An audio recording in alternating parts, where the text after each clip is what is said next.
Hey everybody, it's Root Beer. It's been like a month since the last roundup because we cannot bring ourselves to give any kind of shit about Monster Strike.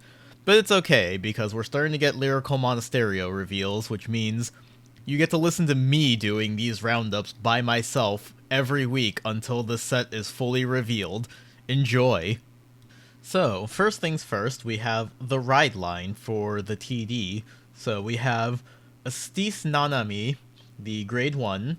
When this unit is placed on Vanguard Circle, you may choose grade 1 or less card from your drop zone, call it to rearguard as rest. When it's placed on rearguard circle, gets power plus 2000 until end of turn. So, this is a way to negate your ride minus, because as long as you discard grade 1 or less card, you just get it back. Makes discarding triggers less shitty, because you can call it back to the field, and we'll see with the grade 2. You can put it back into your hand, and then it's a 10k attacker or booster on play. That's fine, whatever. Next we have Estis Cura, the grade 2. So when this unit attacks, choose one of your rear guards, you may return it to hand. So, worst case scenario, you just bounce back whatever you called with the grade 1. So if you discarded a trigger, that's a way to get your shield back. It also means you can rush with impunity, because you can just throw down a card, attack with it, and then put it back into your hand, which is really, really nice. I really like early bouncing like this. Also, has a skill that during the battle it's boosted, it gets power plus 5000 on rearguard circle, whatever, that's fine. 15k beater, those are okay. And then we have Astis Kairi. Grade 3, when this unit attacks, Soul Blast 1, choose up to 2 of your rear guards and return them to hand, and then auto Vanguard Circle at the end of the battle this unit attacks. If you Persona Road this turn, choose up to 2 cards from your hand, call them to separate row rear guard circle so you can make a column with it.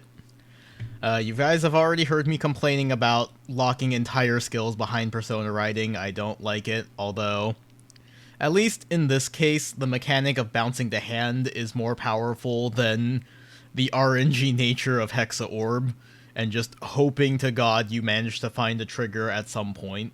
So, yeah, I like this. I think this ride line is pretty cool.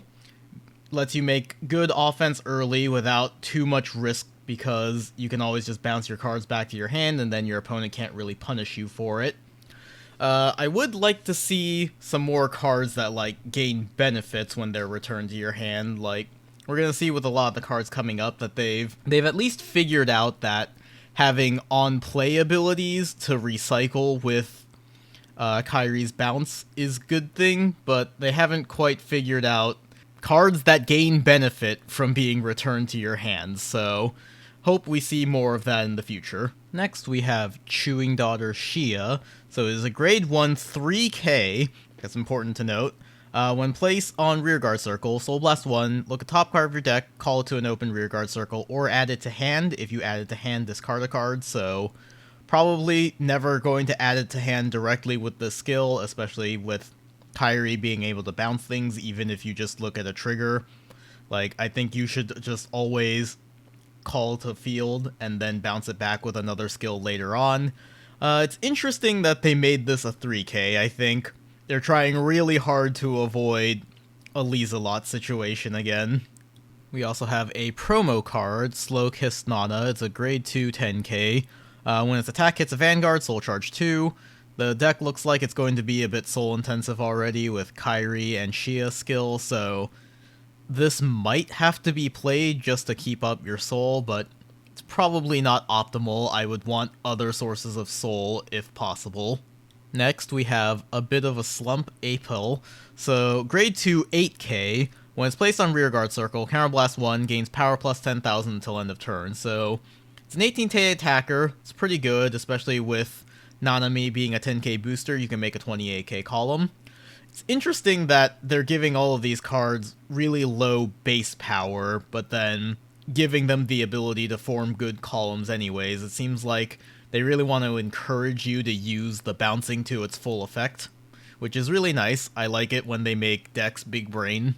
That was always part of the fun of, the bouncing mechanic, is figuring out the optimal pattern for returning and calling back cards. Next, we have Energetic Girl Calfee, grade 3 10k. When placed on rearguard circle, it gets power plus 10,000 until end of turn. So again, 20k attacker, which is always a good thing, becomes 28 with just any kind of default vanilla grade 1 8k.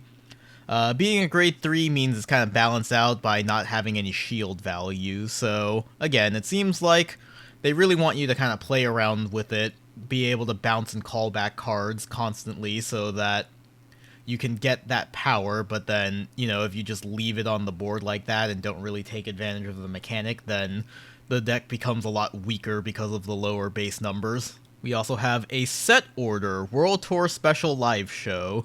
It's the Whale, so it's a grade 3 order. Act in the order zone. Once per turn, you can counterblast 2. Choose one of your vanguards, it gets red text. Continuous, all of your rearguards get power plus 5,000. So, it's a field spell. You, like, put it in the order zone, and then at any time, you can just counterblast 2 to get 5k power on anything. Wow, I cannot talk today. So it is very nice for giving you extra power on all of your units. Like, some of your stuff already gets a decent amount of power, but then plus 10k to a column means if you have the default 18k column that reaches 28, means that your Kyrie attacks can also be consistently powered up. It's pretty nice. Counterblast 2 seems a little bit expensive, but the deck seems more soul intensive right now. Based on all of the skills we've seen, so Counterblast 2 might be pretty manageable. Next is Reliable Top Class Student Arisu. So it is grade 1, 7k, continuous on guard circle. If you have 3 or more open rear guard circle, get shield plus 10,000. Should be an easy condition to fulfill, especially in the early game where you're probably not going to have that much to begin with. I do worry about later in the game after you start using Kyrie's Persona Ride skill. We might have to see if they start introducing rear guards that return themselves or other cards to hand. And then finally for today, we have Energetic Explosion Justine. Grade 1 6k, when discarded from your hand, you can Soul Blast 1, call it to an empty rear guard circle. So I guess, you know, negates your ride minus, negates the minus for a PG. I don't know. It's only a 6k, it's not great. You can fix it with the Whale Order, which is nice, but this seems like it's not going to make the cut, especially because it's adding another Soul Blast cost without any reliable way to Soul Charge that we know of so far. It's just the on-hit girl. And that is it for all of the reveals this week. I am obviously very happy that we are getting bouncing as a mechanic back. I have missed it in V-era. Anje is nice and all, but like, the way she does things just isn't quite the same as, like, G-era Prisms, for example, so it looks like they have a pretty good direction so far. They figured out that having a bunch of on-play abilities to take advantage of the bouncing mechanic is good. I'd like to see them do more with, like, skills that activate when cards are returned to your hand, as well as other rear guards that can either return themselves or other units to your hand as well. They don't necessarily have to call them back. I understand they have to balance multi-attacking, so I think if they take advantage of that design space and do the things that I said with skills returning to hand and then, you know, other things that can vacate the board, we will have a pretty good deck coming out with Kyrie. You'll be able to make a pretty good offense, and then being able to return all your cards to hand means, one, like, you can work with suboptimal hands with, like, PGs and triggers. It also means your opponent can't punish you for rushing because you can put all of your cards safely back into your hand. It's a really nice mechanic. I'm liking what I see so far, and I hope they'll do it justice with the main set. Thank you for watching, everybody. If you like the video, please leave a like, subscribe if you like, do all the YouTube things that make the algorithm gods happy. Tell us what you think about all of the Lyrical Monasterio reveals.